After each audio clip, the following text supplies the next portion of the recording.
దూత media, power of news. బాలకృష్ణకి పద్మభూషణ్ రావడం చాలా ఔచిత్యం ఉన్నది. ఎందుకంటే బాలకృష్ణ కేవలం ఒక ఆర్టిస్టుగా అనే కాకుండా ఆర్టిస్టుగా అన్ని జోనర్స్ చేశాడు. ఆ జానపదం చేశాడు, సైంటిఫిక్ 360 లాంటివి చేశాడు, పల్లెటూరి రైతు కథలు చేశాడు, కుటుంబ కథలు చేశాడు.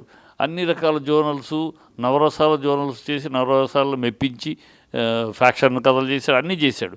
అన్నిట్లో ఆడపిల్లల జీవితాల గురించి మంచి వాక్యాలు, ఆడపిల్లలు అన్నీ సందేశాత్మకమే చేశాడు. కనుక అతను యోగ్యుడు, అర్హుడు దీనికి. దీంట్లో అలాంటి నిస్సందేహం లేదు. దీంట్లో ఏదో రికమెండేషన్లో ఇంకోటి వల్ల వచ్చింది, అదృష్టం వల్ల అనుకుంటూ పొరపాటు. అర్హుడు, యోగ్యత, అర్హత సంపాదించే అతనికి వచ్చింది అవార్డు. దాన్ని చంద్రబాబు సంతోషించలో ఏముంది, సంతోషించక ఏం చేస్తాడు? సంతోషించకి నాకు ఇలాంటి బావమరిది, ఖచ్చితంగా అలాంటి బావమరిది ఉంటాం నీ అదృష్టమే చంద్రబాబు.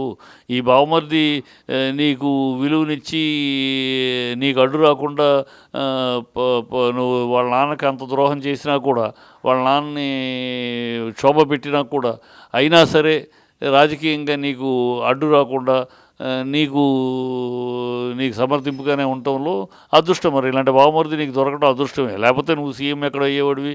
ఎందుకంటే ఎప్పుడూ రామారావు గారు చెప్పారు చిత్తూరు సభలో, నా రాజకీయ నటవారసుడే కాదు రాజకీయ వారసుడుగా కూడా బాలయ్య బాబాయ్ అని చెప్పారు ఆయన. వారసుడు అవ్వాల్సింది. కానీ నువ్వు ఉన్నావు కనుక నీకు అండగా నిలిచాడు. నువ్వు ఒక పక్క బావవి, మరో పక్క వియ్యంకుడివి కనుక నీకు సపోర్టుగా నిలబడ్డాడు తను, నీకు రాజకీయంగా అడ్డు రాకుండా. కనుక మరి అలాంటి బావమరిది నీకు దొరకడం అదృష్టమే కదా, ఖచ్చితంగా తప్పేం లేదు. నాకు ఇలాంటి బావమరిది అదృష్టం అనటంలో తప్పేం లేదు, అది నిజం కూడా.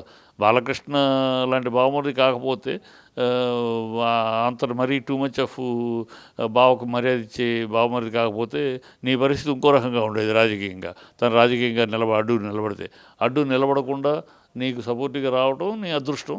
ఇలాంటి బావమరిది నీకు దొరకడం కూడా అదృష్టం, నిజమే కదా. ఆ మాట అన్నాడు. For more updates please subscribe దూత మీడియా.